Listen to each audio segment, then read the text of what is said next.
what I wanted to say is that there's a misinterpretation అనుకోండి, misinformation అనుకోండి, false information అనుకోండి, ఏమనుకోండి.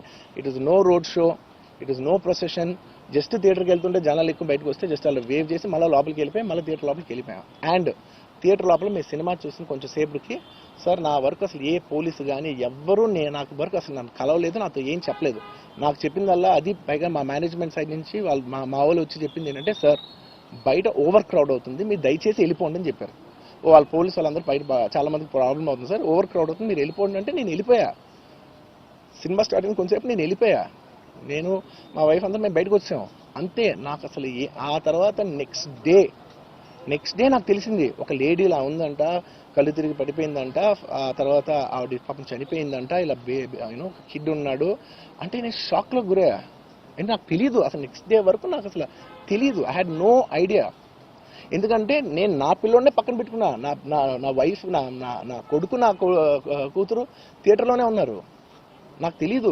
నిజంగా అలా జరుగుండుంటే, నాకు తెలిసి ఉంటే నేను వాళ్ళు తీసుకుని వెళ్ళిపోతాను కదా, మినిమం కదా, ఎవరైనా వాళ్ళ పిల్లలు వాళ్ళు తీసుకుని వెళ్ళిపోతారు కదా. నాకు తెలియని కూడా తెలియదు. సరే పిల్లలు వాళ్ళు చూసుకుంటారు, మనం వెళ్ళిపోతే క్రౌడ్ క్లియర్ అయిపోతే, ప్రాబ్లమ్ సాల్వ్ అయిపోతే, నేను వదిలేసి వెళ్ళిపోయా. అలాంటిది నాకు తెలిసి కూడా నేను సినిమా చూస్తూ ఉన్నాను, ఇలాంటి ఫాల్స్ అలిగేషన్స్ వస్తే చాలా బాధ వేస్తుంది. పిల్లలు ఉన్నారు సార్, పిల్లలు వదిలేసి వెళ్ళిపోతాను నేను. నాకు నా పిల్లలు అంటే ఎంత ఇష్టం తెలుసు, ఎవరైనా ఉంటారు కదా తీసుకుని వెళ్ళిపోతారు కదా. అలాంటి నాకు క్లూ కూడా లేదు. నేను ఇంటికి వెళ్ళిపోయిన తర్వాత నేను వెళ్ళిపోయిన నెక్స్ట్ డే నాకు మార్నింగ్ తెలిసి ఇలా చనిపోయారంటే షాక్ అయ్యాను. నేను షాక్ ఇమీడియట్గా నేను బాస్కి ఫోన్ చేశాను, మా బన్నీవాస్కి ఫోన్ చేసి, బాస్ ఇమీడియట్గా హాస్పిటల్కి వెళ్ళి వాళ్ళ కలు నేను వస్తానంటే, సరే నేను మొత్తం అక్కడ వెళ్ళి సెట్ చేసి వస్తాను, వాళ్ళందరూ ఎమోషనల్గా ఎలా ఉన్నారు ఏంటో మనం ఫస్ట్ చెక్ చేసుకున్న తర్వాత మీరు దిగాలి, ఒక్క నిమిషం ఆగండి సార్. వెళ్ళిపోయిన తర్వాత వాసు నేను వస్తానంటే, సార్ మీరు రావద్దు ప్లీజ్, దయచేసి మీరు హాస్పిటల్ రావద్దు, ఇక్కడికి గందరగోళం అయిపోతుంది, నిన్న నైట్ మీరు థియేటర్కి వెళ్ళారు, ఇష్యూ అయింది, చాలా ప్రాబ్లం అయింది, ఇప్పుడు మీరు హాస్పిటల్కి వచ్చి మళ్ళీ ప్రాబ్లం అయితే మాత్రం సార్ చాలా ప్రాబ్లం అవుతుంది సార్, నేనే వాళ్ళని కొంచెం వాళ్ళ రిచువల్స్ అన్నీ అయిపోయిన తర్వాత మీ దగ్గర తీసుకొస్తానని చెప్పాడు. ఓకే అని వెయిట్ చేసేసరికి ఇమీడియట్గా ఏం చెప్పారు, సార్ మేమనుకోవద్దు, వాళ్ళు మీ మీద కేసు ఫైల్ చేశారు, ఇప్పుడు మీరు వాళ్ళు కలవడానికి లేదంటే నేను మా లీగల్ టీం అదేం పర్లేదు వాసు నేను వచ్చేస్తాను. నేను కొంచెం మూర్ఖంగా మాట్లాడుతుంటే, సార్ మా లీగల్ టీం చాలా స్ట్రిక్ట్గా చెప్పింది, sir they filed the case on you, మీరు ఇప్పుడు వెళ్తే legally it is not right thing to do, please don't go అని చెప్తే అప్పుడు ఆగాల్సి వచ్చింది.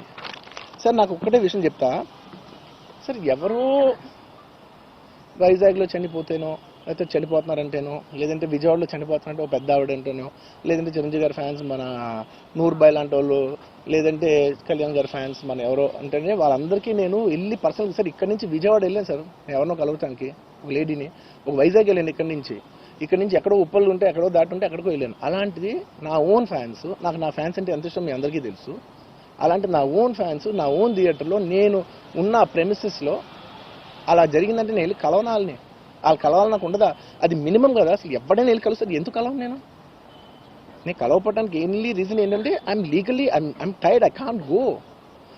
అంత మాత్రం నేను స్పందించలేదు అని అంటానికి కూడా లేదు. సో నాకు ఏం చేయాలో తెలియక నెక్స్ట్ డే సరే వాసు మనం వెళ్ళకపోతే బాగోదు, ఏం చేయాలో తెలియక అప్పటికప్పుడు ఒక వీడియో పెట్టా. ఎందుకంటే నేను కూడా షాక్లో ఉన్నా, జెన్యున్లీ నేను కూడా షాక్లో ఉన్నా. అరే ఇలా అయింది ఏంటి, ఎటు కాకుండా హాఫ్గా ఉన్నాను నేను జెన్యున్ చెప్తా, హాఫ్ ఉన్నాను నేను, ఇప్పుడు కూడా కొంచెం హాఫ్గానే ఉన్నాను నేను. నాకు తెలుస్తుంది నేను కరెక్ట్గా సెంటర్డ్గా లేను, కొంచెం ఆఫ్లోనే నాకు తెలుస్తుంది. ఎనీవేస్